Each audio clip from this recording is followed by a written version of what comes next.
Hello guys! ఈరోజు ఏం కూర వండుకుందామా అని ఆలోచిస్తుంటే ఒక కూర గుర్తొచ్చింది.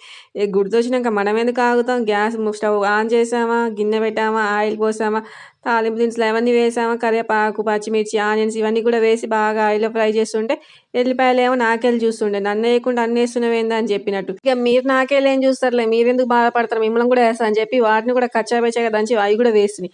ఇక అవి వేసినాక ఇక అట్నే వదిలిపెడితే అవి మళ్ళీ మాడిపోతాయి. ఇక ఇంత చేసినాక మాడిపోతే ఇక మనం ఏం చేస్తాం? అన్నం అసలుకే వండి పెట్టుకుంటున్నాయి. ఇక మాడిపోయినాక మళ్ళీ ఇక ఉట్టన్నం తినలేం కదా అని చెప్పి ఇక స్పూన్తో అటు ఇటు కలుపుతుంది. ఇక కలిపినాక మనం కడిగి పెట్టుకున్న ఆ పెసరపప్పు ఉండి, ఇక ఆ పెసరపప్పును కూడా వేసి ఇక అటు ఇటు కలిపి ఇక అది ఉడకాలంటే మనకి నీళ్ళు వేయాల్సిందే. ఇక నీళ్ళు వేయకపోతే అది ఆడ ఉడుకుద్ది, ఉడకదా? మళ్ళీ ఉడకపోతే ఉట్టి పెసరపప్పు మనం తినలేమా? అందుకోసమే ఈ నీళ్ళు కూడా పోసి ఇంక మళ్ళీ దాన్ని అటు ఇటు కలిపి ఇంత కారం ఉప్పు వేయాల్సిందే. ఉప్పు కారం లేదు మనకు ముద్ద దిగదా అని చెప్పి ఇంత ఉప్పు కారం వేసి కొద్దిసేపు ఉడికించిన తర్వాత వేడి వేడి అన్నం పెట్టుకొని తింటే సూపర్ ఉంది. మీరు కూడా ట్రై చేయండి. Please do subscribe.